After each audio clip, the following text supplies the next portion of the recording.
but they don't die. And again, I'll say another thing. It reminds me of what satanic rituals and human sacrifice is all about. In a human sacrifice, they don't want the person to die right away. They want the person to stay alive as long as possible while they do the bloodletting and create the pain and build what they look at as the human energies, the very substance that the demons latch onto and come through from the other side. So that's going to probably be a combination that I think would involve demonic presence and power and how they're using people, but maybe also that internal issue. So we see that in the book of Revelation. We see, as you mentioned, the soldiering. Revelation 19:19, the largest military, supernatural military, most advanced military in human history has yet to hit the field. But Revelation 19:19 shows us in the future they will make it there. And they're there for a particular reason. Everyone on the field, this is global. This is beyond America, beyond Russia, beyond all of what we see now. This is a globalized military system with planetary defense weapon systems. And Revelation 19:19 shows they've come there to raise their weapons into the sky. It's all about making war on the land. They made war on the saints earlier. The great chaos is making war on the saints. During the trib time, there's a war on the saints. Matter of fact, there's probably an edict to annihilate any kind of believer on the face of the earth worldwide. Revelation 7. They don't accomplish it, but they do damage. There's no question there. So the soldiering that we see biblically, prophetically coming is being built all around us, the precursors, Doc. What we're talking about is either the ones that will directly cause the chaos or like the next generation that's being built right behind them, they will. And let me tell you something, Doc. Inside these individuals, the personalities that are programmed to demonize, here's some of their words. Quote, "We are the legions that shall rule the earth." Another one, quote, "We will make Hitler's SS troops look like choir boys." Another one, quote, "We can't wait to taste Christian blood." Those are their words. That's just, you know, if I didn't have as strong a faith as I did, it would probably worry me, because when you're thinking about when you're thinking about having to fight against, you know, something supernatural like that, and you know, one of the problems that I have with folks is they have an easy time, it seems, to believe in ghosts or to believe in spirits or to even believe in meditation. They have a very tough time then believing on the flip side of that coin. Even folks that I know that claim to be believers will believe in ghosts, but not believe parts of the Bible, or claim, well, you know, that's figurative, not literal in Revelation. What do you have to say to those kind of answers when you're talking about these kind of things? Because it seems to me that faith is all that's going to be your main shield against attacks like this. I mean, to me, I don't see bullets doing too much. Yeah, I would say, number one, they need a warning.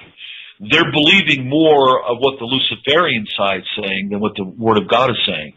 We can go back 2,600 years to the book of Daniel and see the enormous, you know, revelation. If you look at the last couple chapters alone, it talks about the most destructive times in human history, the most incredible violence in human history, the most incredible supernatural events, which all centers around the visible rise of Antichrist and a regime that will seek to rule the world. I mean, the anarchy.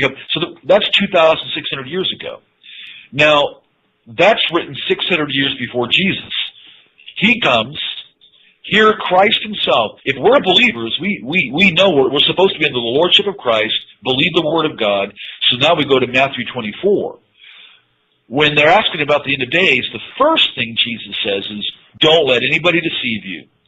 The first premise is, it'll all be because of spiritual deception, which will infect everything. The rise of the dark powers will infect politics, military systems, the world around us, even the environment, everything. When you think in terms of earthquakes and the volcanoes, tsunamis, and earth changes and all that, it's directly related to the manifestation of dark presence and power in the end of days. So now Jesus in Matthew 24 is saying, hey, in the end of these very days, it will be the most destructive in all of human history. There'll never be another day like it. And unless the Son of Man comes and cuts those days short, it would be possible for annihilation of the human race. Now, those are the words. Anybody can study that. Anybody can go to Matthew 24, deeply study it.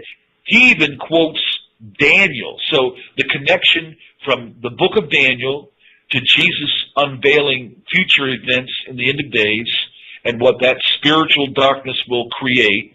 Then you go to go to 2 Thessalonians chapter 2 about the secret power of lawlessness already at work. The man of lawlessness will come in accordance with the work of Satan, counterfeit signs, wonders, and miracles, and every sort of evil that deceives those who are perishing. You go to 1 John chapter 2. This is how we know it's the last hour. Many antichrists have gone out. The Antichrist is coming. You go to Revelation chapter 1. In chapter 1, guess what occurs? As John is being led by the Spirit of God to write, encountering Jesus himself, being guided, the quote from Daniel, the prophetic quote from Daniel is placed in the first chapter. The connection of, it's like the Spirit of God that gives the prophetic view of the end, unleashes it in Daniel, actually unleashes it in Isaiah and Ezekiel also. But anybody reading the last couple chapters of Daniel, Matthew 24, 2 Thessalonians 2, 1 John 2, the beginning of Revelation, and then going through it. Doc, this is massive communication. God, in biblical prophecy of the Old Testament, gave 300 or more prophecies concerning the first coming of Christ, concerning John the Baptist, Judas, 30 pieces of silver, the cross, the suffering. I mean, massive communication was given. Here's what most Christians don't realize. Massive communication, specifically selected by God, three things in biblical prophecy that is left. God shows us what He is going to do. God shows us what Satan is actually going to do. And God shows us what future mankind does or does not do. All three are there. It's the only future. That's the book that I'm writing right now. It's going to be out probably in a couple of weeks here, called Seeing into the Future. You can look at Nostradamus, you can look at Edward Casey, you can look at psychics, you can look at remote viewers, and they all have like a 15%, I don't care if they had 20% accuracy or even 50% accuracy. Only the Word of God has infallible, irrevocable accuracy, so that when God shows the future, He's not saying this is just about what He's going to make occur. He's actually giving glimpses of historic days, what people are feeling, thinking, saying, and doing, what will actually occur. That's what we're reading. When we read Revelation chapter 6, the four horsemen, white horse, spiritual, spirit of Antichrist, all that. Red horse, the anarchy, peace taken from the earth, men butcher one another. The black horse, a scarcity of the world's resources and food and all that.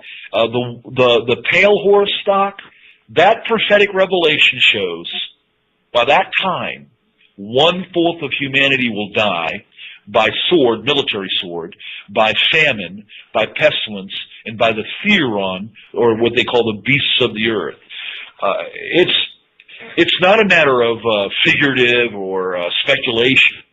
God has given consistent, specific, and as you read more of the prophecies out of Daniel, out of Matthew, out of 1 John, out of 2 Thessalonians, out of Revelation, it all connects together. You get a bigger picture, a broader picture. We're in the midst right now of trying to get 50 separate hours just on the Antichrist, taking every verse on every aspect from Old Testament to New Testament of what the Antichrist will be like. God has given us massive stuff. on the Antichrist himself. So I think it's really not knowing this clearly enough that someone would say, well, you know, it's just kind of speculative, or we can't really know, or, you know, it's just figurative. No, it's definitely not. It wasn't figurative when Isaiah said 700 years in advance, you know, a virgin shall be a child, or unto us a son is given, or Isaiah 53 when we're told that a suffering servant will die, and by his stripes will be healed. All of that was about literal occurrence of Messiah coming, what would happen.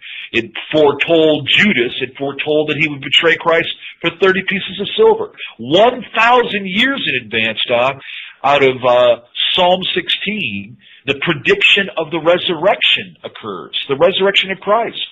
So before these things occur, God gives, as I said, the only infallible, the only irrevocable pictures of actual future history. And it's vast. I mean, all of the other folks, even the WebBot project on the web, collecting the information worldwide, they're all predicting massive catastrophic collapse. They see it coming, but God's foretold this as far back as Daniel, 2,600 years ago. Amazing, but true, and I know it to be true. And that brings me to an interesting question, and kind of a dilemma, even that I struggle with quite a bit, and it's this. Now, during World War II, there was a big push as far as the church went, where folks said, hey, this is the end times, and they were fully expecting to see the outcome of that be the one world government and things of that nature. And of course, people resisted. America resisted. Britain resisted.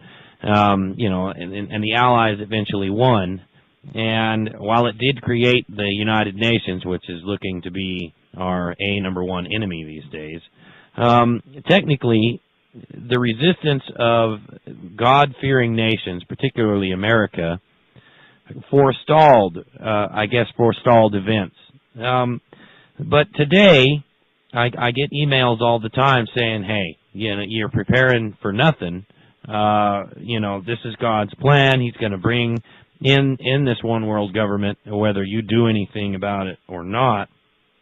And so my question is, do we resist like during World War II on the off chance that maybe it's 20 years from now and not today? Or do we just say, God says it has to be this way, and just sit down and take it, so to speak? Well, and that's great. That's really a good question, because there's been comments of that one, you know, thing that we did about fighting the New World Order. I want to say that, first of all, the issue of the Nazi regime and Hitler, that's really an example of a miniature of what the global will be. So looking at Hitler, he didn't fulfill all of the biblical ramifications of what Antichrist is and what he will do. The regional war, even though they call it World War, it was